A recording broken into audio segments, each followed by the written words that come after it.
नमस्कार, बहुत स्वागत है आपका। एनडीटीवी इलेक्शन कार्निवाल 3,936 किलोमीटर का सफर तय करने के बाद पहुंच गया है मध्य प्रदेश की आर्थिक राजधानी इंदौर। इंदौर जो अपनी शान शौकत के लिए जाना जाता है, अपने संस्कारों के लिए जाना जाता है। इंदौर पोहा जलेबी के लिए, राजवाड़ा के लिए, छप्पन के लिए जाना जाता है, सर्राफा के लिए जाना जाता है। और आज हम उसी इंदौर में हैं।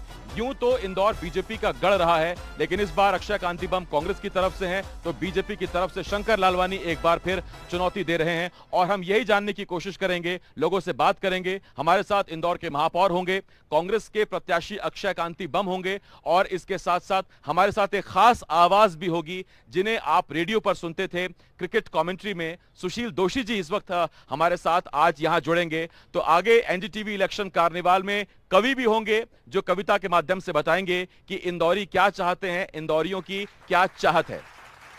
और मैं मंच पर सबसे पहले आमंत्रित करता हूं हमारे रेसिडेंट एडिटर अनुराग द्वारी जी को, और साथ ही मंच पर आमंत्रित करता हूं पूर्व लोकसभा स्पीकर सुमित्रा महाजन जी को, जो इंदौर से 8 बार की सांसद भी रही हैं।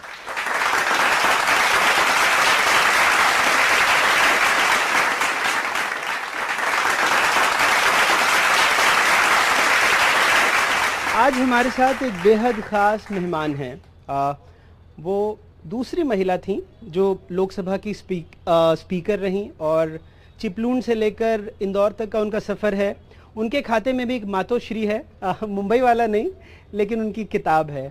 और सबसे बड़ी बात है, बहुत सौम्य हैं, मृदुभाषी हैं, लेकिन उसी सख्ती से देश की पंचायत को भी उन्होंने चलाया है। हम बात कर रहे हैं सुमित्रा ताई महाजन की। प्यार से हम सारे लोग उनको ताई कहते हैं, और हम खुशनसीब हैं कि वो हमारे साथ हैं। ताई, राजनीति की बातें तो आपसे बहुत सारे लोग करते हैं। मैं सबसे पहले शुरुआत करना चाहूँगा मैना ताई गोखले के बारे में। मैना ताई गोखले, वास्तव में आपने ऐसी याद दिलाई कि इंदौर में जो भी कुछ आज मैं दिख रही हूँ, जो भी मैं बोलती हूँ, जो भी प्रवचन दिए हैं, भाषण दिए हैं, वो एक प्रकार से मेरी प्रमुख गुरु रही है।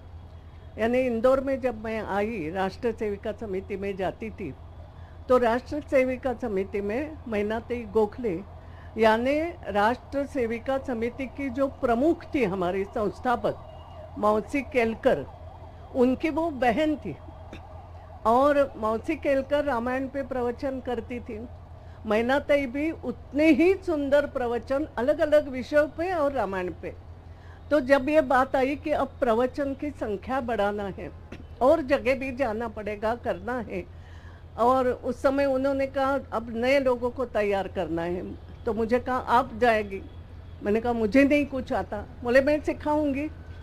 तो उन्होंने एक प्रकार से, वो सामने बैठती थी, दोपहर को बुलाती थी, सामने बैठती थी, और ओघवती भाषा में इतना बोलती जाती थी, ये ऐसा समझाओ, ये ऐसा करो, ये ऐसा करो।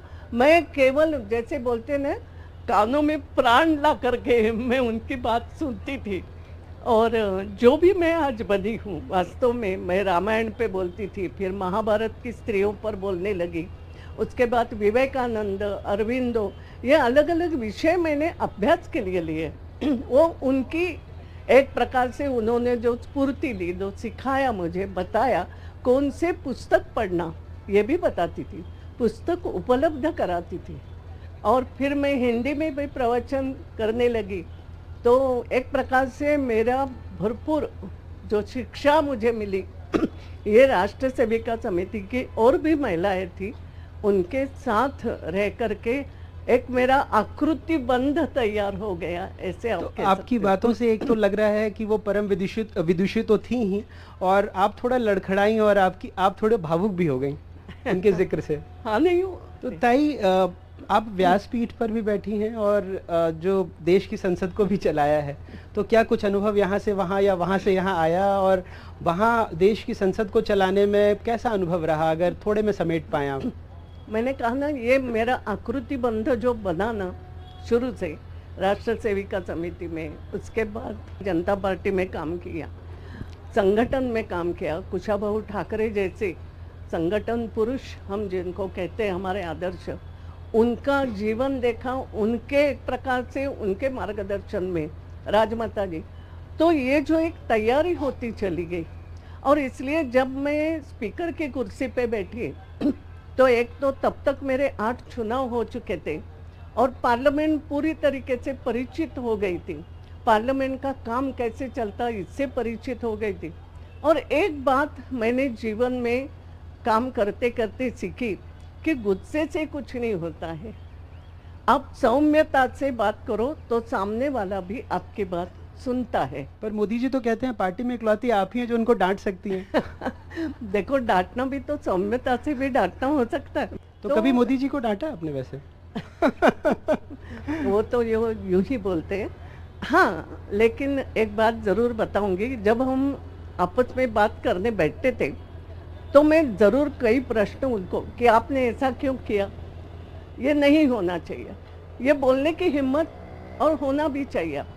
तब वो मुझे बोलते थे, सुनो तो सही, मेरी बात तो सुनो। ये होता, ये हमारा डायलॉग होता था, तो इसलिए वो बोलते ये मुझे डांटती नहीं थी। अच्छा ताई, जो मातोश्री जो है उसका मंचन भी हुआ, तो अहिल्याबाई होलकर और मतलब इंदौर का एक रिश्ता तो है ही, पर आपने उसको कैसे पुस्तक में और जब उसका नाट्य रूपांतरण देखा तो उस वक्त की आपकी भावनाएं कुछ? हम अलग अलग कार्यक्रम करते थे, तो एक नाटक करना है ताकि नाटक के द्वारा चरित्र जल्दी सामने जाए। अब हुआ नाटक कौन लिखेगा, तो सबने मुझे कहा, हमारी महिलाओं ने, कि तू लिखेगी। मैंने कहा मैंने कभी नाटक नहीं लिखा। बोले तुम्हें अहिल्या माता का चरित्र याद है, पूरा याद है, तू लिख के ला, तू हमें एक एक पन्ना लिख के लाती जा, हम यहाँ पे तैयारी करेंगे और हो जाएगा। और वास्तव में वो नाटक जो हुआ मातोश्री, वो ऐसे ही तैयार हुआ, एक एक प्रवेश में लिख के लाती थी। फिर वो प्रवेश ये लोग महिलाएं बैठ करके उसकी तालीम करती थी और फिर मुझे बोलती थी वो हो गया और दूसरा प्रवेश ला। ऐसा करते करते पूरा नाटक। ताई, लेकिन आपकी शख्सियत के कई रंग हैं।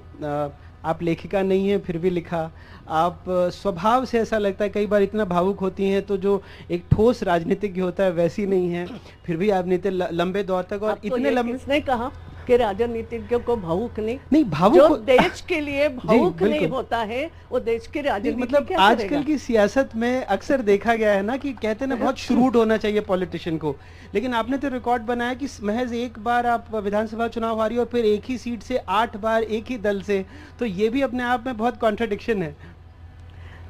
मैं एक बात बताती हूँ आपको लगता है ना राजनीतिज्ञों को श्रूड नहीं होना चाहिए, राजनीति को स्पष्ट वक्ता होना चाहिए। स्पष्टता से आपको बोलते आना चाहिए कि ये काम होगा, ये काम नहीं होगा। मैं प्रयास करूंगी, होगा ये गारंटी नहीं, मगर प्रयास मेरा पूरा दिखेगा। और आपका प्रयास, आपके काम करने की पद्धति लोगों के सामने उजागर रूप से होना चाहिए कि ये है वो प्रामाणिकता। तो ताई, तो आपने एक बात बड़ी अच्छी कही कि स्पष्टता होनी चाहिए। तो बीजेपी स्पष्ट रूप से कह रही है 400 पार, थोड़ी सियासत की बातें आप स्पष्ट रूप से बताइए कि आपको लगता है कि 400 पार आज के परिदृश्य में संभव है? एक बात है, असंभव भी नहीं है। मैं साफ बात बताऊं, असंभव भी नहीं है। इसलिए असंभव नहीं है कि इस 10 साल में भारतीय जनता पार्टी के नेतृत्व में और उसके पहले भी जनता ने ये देखा है कि जब जब कभी भारतीय जनता पार्टी का नेता प्रधानमंत्री, फिर वो अटल जी भी बने, वो जब बनता है तो जनहित के काम ज्यादा जोर से होते हैं।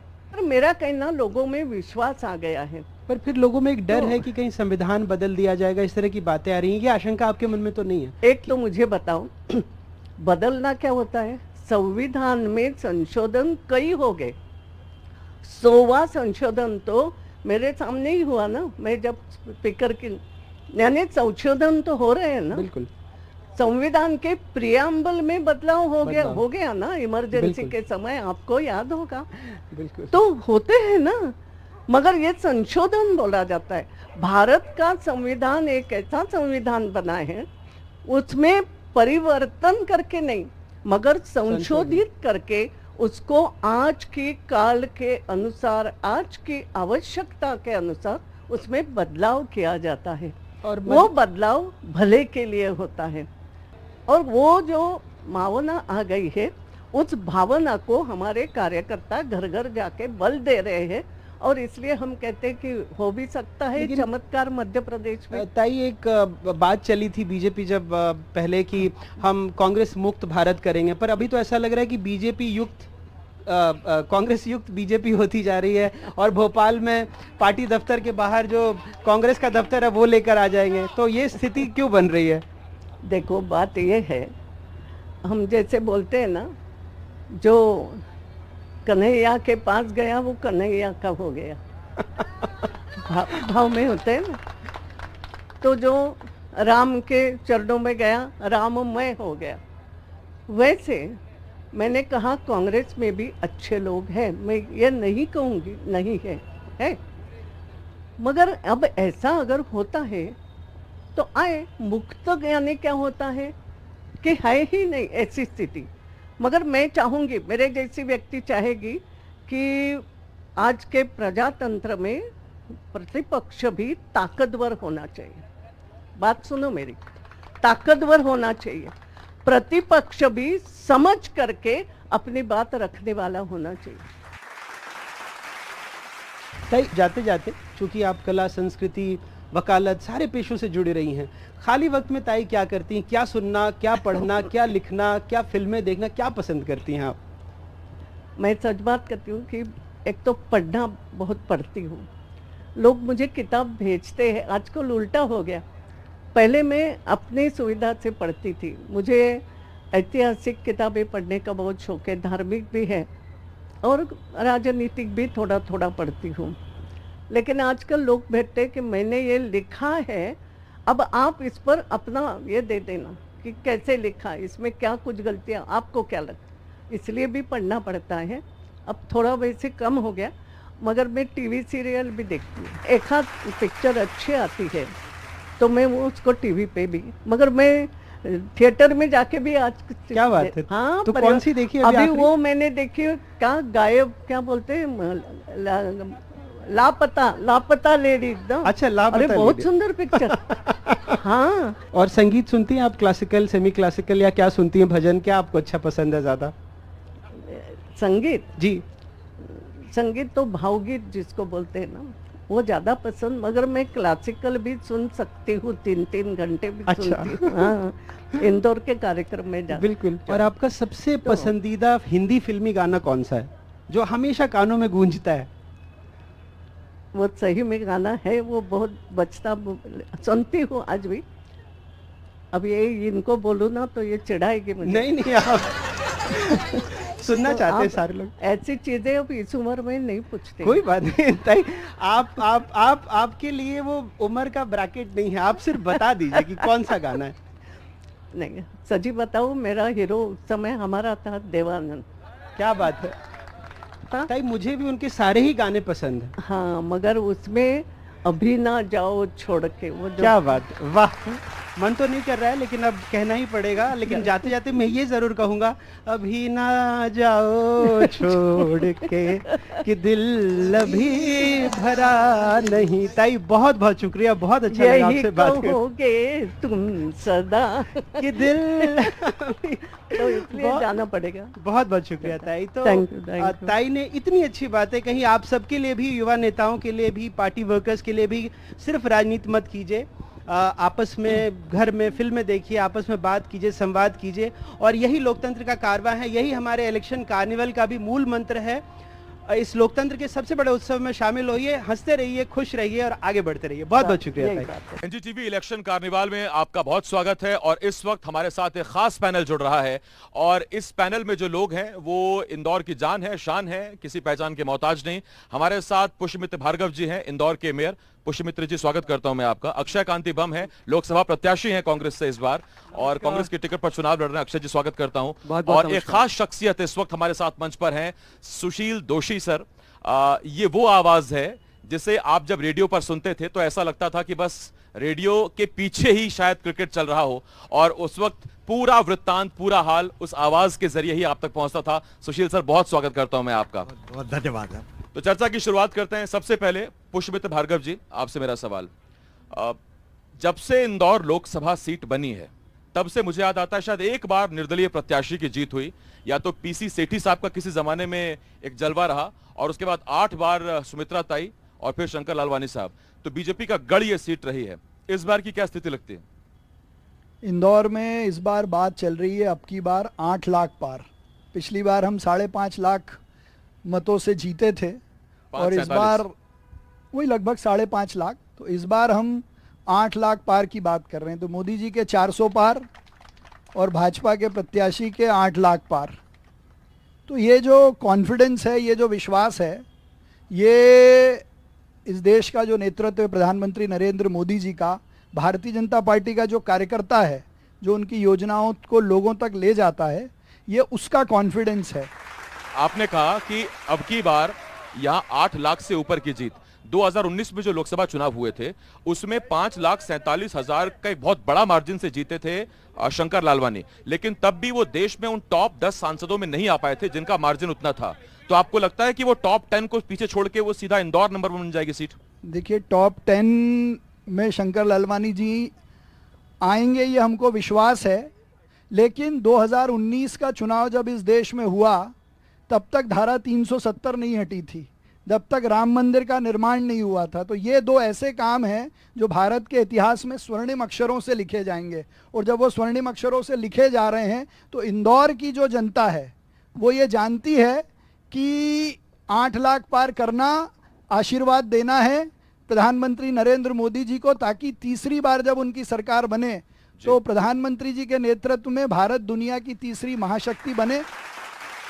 कमाल की बात यह है कि पुष्यमित्र भार्गव जी ने जो दावा किया कि इस बार जीत 8 लाख के पार होगी, तो उस दावे जिसके खिलाफ ये दावा किया जा रहा है वो मंच पर मौजूद है अक्षय कांति बम। अक्षय जी, मेरा आपसे एक सवाल है।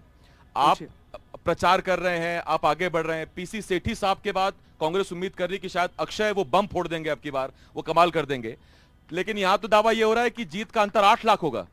सर्वप्रथम इंदौर की सबसे बड़ी धरोहर गांधी हॉल पे आप बैठे हुए हैं, तो आपका इंदौर में स्वागत है, बहुत बहुत आपका स्वागत। शुरू करते हैं कि 8 लाख से हारेंगे और जो 10 साल से सरकार चला रहे हैं उनको इंदौर के सारे होर्डिंग लेने पड़ गए काम बताने के लिए। वाह वाह, जिसकी जीतने की बात 8 लाख वोट से करी जा रही है, जब भाजपा की पहली लिस्ट निकलती है 195 लोगों की, उसमें उसका नाम नहीं होता भाई। जब 13 दिन बाद उसकी लिस्ट आती है, और उसका नाम उसके अंदर आता है, लेकिन जब एनडीटीवी जैसे बड़े चैनल और दूसरे बड़े चैनल डिबेट करने के लिए बुलाते हैं तो लापता सांसद, लापता विकास। अब रही बात कि इंदौर को जाना किसके लिए जाता है, मां देवी अहिल्या के लिए जाना जाता है, आईआईएम के लिए जाना जाता है, आईआईटी के लिए जाना जाता है, कैट के लिए जाना जाता है और स्वच्छ इंदौर के लिए जाना जाता है। मां अहिल्या हम सबके लिए आदर है, पर दुख होता है कि 40 साल से सांसद है पर मां अहिल्या का मंदिर नहीं है। दूसरी बात, आईआईटी और आईआईएम तो आप अर्जुन बनाएंगे? सिंह जी की देन है। आप बनवाएंगे? आईआईटी और आईआईएम अर्जुन मध्य सिंह जी की प्रदेश देन में है। सबसे ज्यादा कैट- सरकार कैट- कांग्रेस कैट- की रही। कैट प्रकाश चंद सेठी जी की देन है और स्वच्छ इंदौर यहाँ के सारे नागरिकों की देन है। ठीक, मैं आ रहा हूं आपके पास। सुशील यहाँ के सर, सारे नागरिकों सुशील सर, की मैं देन आपके है। पास आ रहा हूं। अब रही बात, एक अक्षय मिनट, जी, अक्षय 8 जी। लाख वाली भी क्लियर कर दूं। हाँ। 8 लाख वाली बात भी क्लियर कर दूं।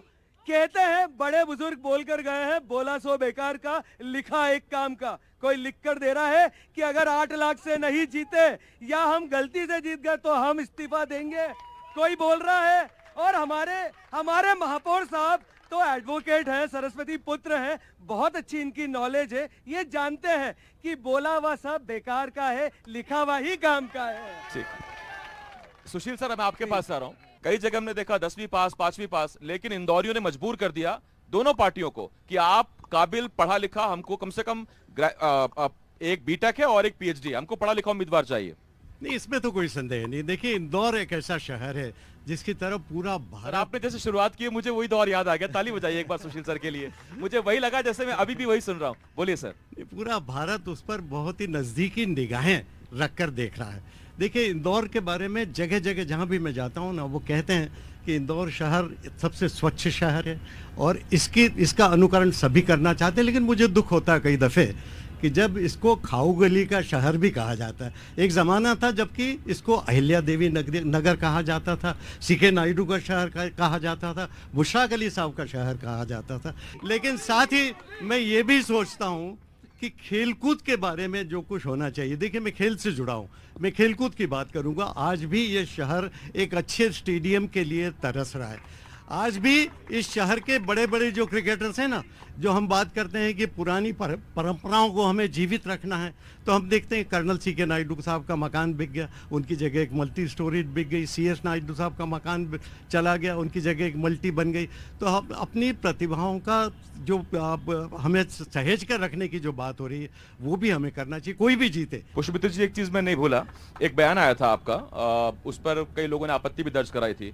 उसमें आपने कहा कि जैसे आप क्रिसमस लगाते हैं वैसे ही आप राम मंदिर की रेप्लिका लगाइए मॉल्स में, दुकान में। तो जब आप विचार की बात कर रहे हैं इस लोकतंत्र में, तो विचार थोपना ठीक है क्या ये विचार थोपना नहीं है? देखिए, इसको आप जिसकी श्रद्धा है वो अपने आप लगाएगा। उसमें मेरा आपसे प्रश्न है जी कि इसमें आपत्ति क्या है? 25 दिसंबर से लेकर नए साल तक देश भर के हर मॉल में, हर बड़े संस्थान में लोग अपनी श्रद्धा से क्रिसमस ट्री लगाते हैं। वो लगाएं, उनका स्वागत है, लोकतांत्रिक पंथ निरपेक्ष देश है। लेकिन जब देश में 540 वर्षों के बाद प्रभु श्री राम अपने धाम में विराजमान होने वाले हों और हमने उनसे आग्रह किया कि अब 2 जनवरी के बाद से लेकर 22 जनवरी तक भगवान श्री राम का चित्र लगाइए, तो इसमें जिसको आपत्ति है वो इस बात का जवाब दे कि उसको राम जी का चित्र लगाने में आपत्ति क्या है। हमने उनकी चित्र हटाने के लिए नहीं कहा। ये सवाल जब मैंने आपसे पूछा तो अक्षय जी हमारे साथ हैं, और अक्षय जी मध्य प्रदेश कांग्रेस में अल्पसंख्यक जो मोर्चा है उसके उपाध्यक्ष हैं, इसलिए ये बहुत अहम इनसे बन जाता है। अक्षय जी, यदि कोई अली पठान या सिंह कौर या फिर कोई मैथ्यूज अगर वो लगाना चाहे तो स्वागत करना चाहिए, अगर वो नहीं लगाना चाहिए तो फिर क्या? अक्षय जी, सर्वप्रथम हम बात करते हैं, महापौर जी ने कहा कि हम राष्ट्र की बात करते हैं, तो राष्ट्र होता क्या है, राष्ट्र का निर्माण होता कैसे है? राष्ट्र का निर्माण तब होता है जब हर गरीब के पास रोटी होती है, हर गरीब के पास मकान होता है, हर गरीब के पास मूलभूत सुविधाएं होती है, तभी तो होता है राष्ट्र निर्माण। सुशील सर, इतने दौर तक आपने लोगों को अपनी आवाज सुनाई है, एक इंदौरी के नाते आप पिछले कुछ वक्त में चीजों को बदलते हुए देखते हैं क्या, या आपको लगता है कि नहीं, जहां चीजें जानी चाहिए थी वो अब जा रही हैं, या अब जो जा रही हैं वो शायद वैसा नहीं होना चाहिए था? आप क्या महसूस करते हैं इंदौरी के नाते? मैं तो हमेशा ये सोचता हूं कि वक्त के साथ अगर आप नहीं बदलेंगे तो वक्त आपको पीछे छोड़ देगा। मेरे सहयोगी समीर मेरे साथ, और यहाँ बहुत सारे लोग हैं जो कुछ ना कुछ सवाल पूछना चाहते हैं इस पैनल से। जो सवाल पूछना, समीर एक बार देखिए जनता के सवाल क्या है। आसिफ जी, मैं ये चाह रहा हूँ कि सबसे पहले जो फर्स्ट टाइम वोटर स्टूडेंट है हमारे साथ, बिल्कुल हम उन्हीं से शुरुआत करें, क्योंकि हमारे गेस्ट जो है पढ़े लिखे तबके से आते हैं। सबसे पहले आपका नाम बताइए। प्रिया खंडेलवाल। प्रिया जी, आप क्या पहली बार वोट डालने जा रही हैं? क्या थोड़ा सा मेरा सोच है कि मेरा वोट जाएगा बीजेपी को, क्योंकि 20 सालों तक इंदौर में इनकी रूलिंग पार्टी रही है और जितना ज्यादा डेवलपमेंट बीजेपी कर पाई है, आई डोंट थिंक सो वो कांग्रेस कर पाती। मेरा नाम यश चौरे है।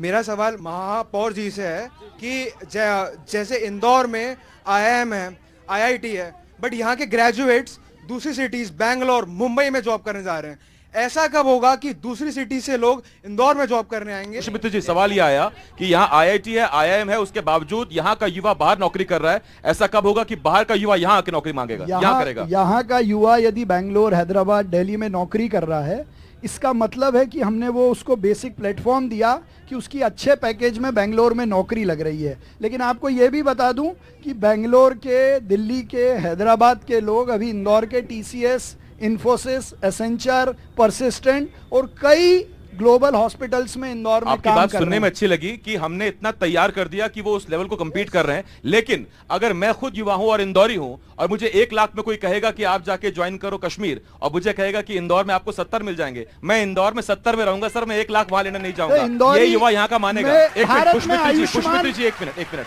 सुशील सर, बाहर के लोग हमारे यहाँ हिंदुस्तान में इलाज कराने आते हैं ये सोचकर कि यहाँ मेडिकल फैसिलिटीज सस्ती हैं, तो क्या यहाँ हिंदुस्तान में यहाँ लोग इलाज नहीं करा पा रहे, उस निजी इलाज को अफोर्ड नहीं कर पा रहे, ये गरीबी है, असमर्थता है, क्या है ये? नहीं देखिए, सबसे बड़ी बात है कि इलाज बहुत महंगा हो गया है और ये अच्छा है। अभी हम देख रहे थे, प्रधानमंत्री जी खुद कह रहे थे कि अब जो बड़े बूढ़े हैं उनका इलाज वो खुद करने के लिए तैयार हैं। तो ये जो अब नए सिरे से उन्होंने घोषणा की है, इससे एक आशा तो बंधी है, इसमें कोई शंका की बात नहीं। देखिए, मैं किसी पार्टी से संबद्ध बात नहीं करूंगा, मैं तो ये देख रहा हूँ कि देश में हो क्या रहा है। अगर अच्छा परिदृश्य दिख रहा है, अगर हमको दिख रहा है कि इंफ्रास्ट्रक्चर बेहतर हो रहा है, सड़कें बेहतर हो रही है, एयरपोर्ट्स बेहतर हो रहे हैं, इंडस्ट्रियल वातावरण बेहतर हो रहा है, तो उसकी प्रशंसा करूंगा। लेकिन जहाँ कमजोरी है वो भी बताना हमारा कर्तव्य चाहिए, हर इंदौरी को लेकिन बोलना ये बात चाहिए। जरूर है, बहुत धन्यवाद प्रधानमंत्री जी ने इस बात को माना है कि अब ये देश में जो बड़े बूढ़ों के लिए अब इलाज मुफ्त होगा और इसके लिए 5 लाख तक की सीमा भी उन्होंने निर्धारित की है। इसकी मैं प्रशंसा करता बहुत हूं। शुक्रिया करता हूं सुशील सर, अक्षय कांति बम जी, पुष्पमित्र जी, आप सभी का बहुत धन्यवाद। आप एनडीटीवी इलेक्शन कार्निवाल में आए, यहाँ हिस्सा बने, बहुत शुक्रिया आपका। पंकज जी, आप सबसे सीनियर हैं, मैं आपसे शुरुआत करता हूं। तो चुनाव पर, इंदौर पर, इंदौरियत पर, पोहा जलेबी पर, राजवाड़ा पर आपने जहां जो लिखा है आप हमें सुनाइए।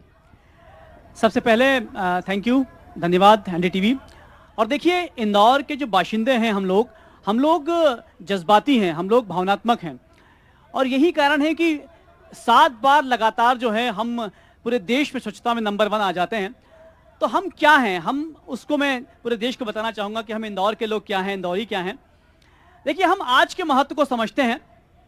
मैं अपने कुछ मुक्तक से इस बात को आप तक पहुंचाता हूं जी, कि आज से जो हटे तो वो कल हो गए, आज से जो हटे तो वो कल हो गए, आज से जो कटे तो विफल हो गए। जी। जिसने जानी है महिमा अभी आज की, जिसने जानी है महिमा अभी आज की, उसके कल आज दोनों सफल हो गए। बहुत बढ़िया, कल बहुत बढ़िया। आज दोनों सफल हो गए, क्योंकि वक्त बीता हुआ याद ही आएगा, वक्त बीता हुआ याद ही आएगा, वक्त बीता हुआ साथ ही जाएगा। आज है वक्त तो इसको जी भर जियो, आज है वक्त तो इसको जी भर जियो, वक्त बीता हुआ फिर नहीं आएगा, फिर नहीं आएगा। वक्त बहुत बढ़िया, बीता बहुत हुआ बढ़िया। फिर नहीं आएगा। और मैं बता दूं कि ये शुक्रिया। पैनल जो है हमारा, ये पी मोड पे है। अगर आप ध्यान से देखें तो हमारे साथ प्रहलाद हैं, पारस हैं, पंकज हैं, तीनों पी मोड पे हैं। ठीक है, मेरा प्रहलाद, प्रद्युम्न आपके पास आ रहा हूं। और प्रद्युम्न, मैं आपसे बस ये इल्तिजा करूंगा कि बताइए, आपने अपनी युवा लेखनी से क्या लिखा इंदौर के लिए, देश के लिए? देश के लिए, चूंकि यह कार्यक्रम जो है एनडीटीवी इलेक्शन कार्निवाल का कार्यक्रम है और वर्तमान में भारत को एक साथ राष्ट्रवाद से जोड़कर जो भारतीय जनता पार्टी की सरकार है और जो वर्तमान सरकार है, उन्होंने जो काम किया है, वहीं से कुछ बात को लेकर समेट कर मैं पढ़ता हूं। बिल्कुल, स्वागत। कि राम कृपा से सत्ता पाई, राजनीति में राम नीति को लाया, सदियों से तंबू में प्रतीक्षारत श्री राम का महल बनवाया, काश्मीर लाल चौक से लेकर घर घर तिरंगा लहराया, काश्मीर लाल चौक से लेकर घर घर तिरंगा लहराया, मातृभूमि की सेवा में उसने अपना सर्वस्व लुटाया, वह भारत वैभव हेतु नित नए प्रतिमान गढ़ रहा है, तीसरी बार भी वही पुनः संसद की सीढ़ी चढ़ रहा है, अरे सनातन की धर्म ध्वजा लेकर सतत आगे बढ़ रहा है, एक अकेला मोदी देखो सब पर भारी पड़ रहा है। पारस है हमारे साथ। पारस, आपने क्या लिखा है? और मैं और इंदौर के लोग सुनना चाहेंगे, देश के लोग सुनना चाहेंगे, आपने कुछ इंदौर पे लिखा हो अगर, हाँ, या देश पे लिखा हो। मैं 4 पंक्तियां इंदौर से शुरुआत करके बिल्कुल। मतदान जागरूकता की बात करूंगा। बिल्कुल, बहुत अच्छा लगेगा, बोलिए। तो इंदौर से 4 पंक्तियां पढ़ता हूं कि हिल्लोरे भरता सावनों में मोर जैसा चाहिए, क्या बात। हिल्लोरे भरता सावनों में मोर जैसा चाहिए, जो जुड़े रहे आपस में ऐसी डोर जैसा चाहिए, और बिल्कुल स्वच्छ हो और मोहब्बत से भरा हुआ दिल मुझको तुम्हारा इंदौर जैसा चाहिए। क्या बात है, क्या बात है। दिल मुझको तुम्हारा इंदौर जैसा चाहिए। मैं अब मतदान जागरूकता की बात करना चाहता हूँ। हे एमपी वालों, हे इंदौर वालों, हे एमपी वालों, हे इंदौर वालों, रखना है तुमको ध्यान जी, हमको करना है अपना मतदान जी, बहुत बढ़िया। हमको करना है अपना मतदान जी।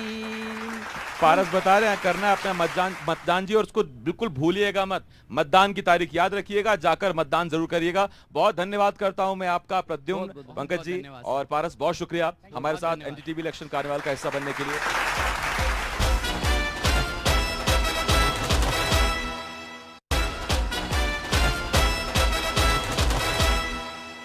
3,936 किलोमीटर का सफर तय करके एनडीटीवी इलेक्शन कार्निवाल आ पहुंचा है इंदौर। आर्थिक राजधानी कहिए, मध्य प्रदेश की सबसे बड़ी सिटी कहिए, या यूं कहिए कि अपनी खास पहचान के लिए मशहूर इंदौर। और इंदौर जब हम पहुंचे हैं, एनडीटीवी का इलेक्शन कार्निवाल पहुंचा है, तो हमारे साथ बात करने के लिए हैं माय एफएम से आरजे नवनीत। नवनीत, बहुत स्वागत है आपका। नवनीत, पहले तो मैं बहुत स्वागत करता हूं आपका एनडीटीवी इलेक्शन कार्निवाल में। और जब हम इंदौर पहुंचे हैं तो सबसे पहले मैं आपसे ये पूछूंगा कि इंदौर की खासियत, वैसे तो सर्राफा, छप्पन, राजवाड़ा ये वर्ल्ड फेमस हैं, बाकी और किन चीजों के लिए इंदौर जाना जाता है? इंदौर बहुत सारी चीज़ों के लिए जाने, लेकिन मैं फील की बात करना चाहूँगा आपके साथ में। इंदौर के लोग यहाँ पर बैठे हैं, शायद मुझको सपोर्ट करेंगे। इंदौर के लोग सबसे ज़्यादा जाने जाते हैं पब्लिक पार्टिसिपेशन के लिए। एक बार ज़ोरदार तालियां हो जाएं। इसी पब्लिक पार्टिसिपेशन के चलते हमारा इंदौर 7 बार स्वच्छता में नंबर 1 आया है। इस चीज को हम लोग जानते हैं। एक नवनीत, मैं आपसे एक बात और पूछना चाहूंगा। अगर मैं इंदौर के मुद्दों पर बात करूं, वैसे तो यहाँ बीजेपी लगातार जीतती आ रही है, लेकिन अगर मुद्दों पर बात करूं तो आपको क्या लगता है, क्या मुद्दे इंदौर के? मुद्दे मेरे ख्याल से बहुत छोटे छोटे हैं, लेकिन मेरे ख्याल से लोग खुद भी उस पर काम करें तो बहुत बड़ा बदलाव आ सकता है। सबसे पहली चीज़ जो मुझको लगता है, ट्रैफिक एक बहुत बड़ा प्रॉब्लम है हमारे शहर इंदौर का, उसको लेकर काम करने की ज़रूरत है। दूसरा, अभी जो रिसेंट सर्वेज हुए उसके अकॉर्डिंग 2028 तक हमारे शहर में पानी का वाटर लेवल जो है वो बहुत कम हो सकता है, तो उसको लेकर काम करने की बहुत ज़्यादा ज़रूरत है। बिल्कुल, क्लीन सिटी के साथ साथ इंदौर और शानदार हो जाएगा। एक बस एक आखिरी चीज़, माय एफएम और एनडीटीवी दोनों मिलके ये सब लोगों से अपील करता है कि जब चुनाव आएगा इंदौर में तो हर आदमी वोट करने जाएगा। जी, क्योंकि ये चुनाव का पर्व है और देश का गर्व है। हम सब लोग गर्व तब महसूस करेंगे जब हम लोग 13 तारीख को छुट्टी की तरह सेलिब्रेट ना करते हुए घर से सुबह जितनी जल्दी हो सकता है घर से बाहर निकलें, गर्मी से अगर बचना चाहते हैं, और जाकर वोट कास्ट जरूर करें। तो सबको वोट करने जाना है। एनडीटीवी और माय एफएम ये दोनों आपसे अपील करता है। और एनडीटीवी इलेक्शन कार्निवाल लगातार जारी है और हम शहर दर शहर कवर करते जा रहे हैं। फिलहाल बहुत शुक्रिया आपका। आपको बहुत सारी, आप बहुत अच्छा काम कर रहे हैं। थैंक यू, धन्यवाद।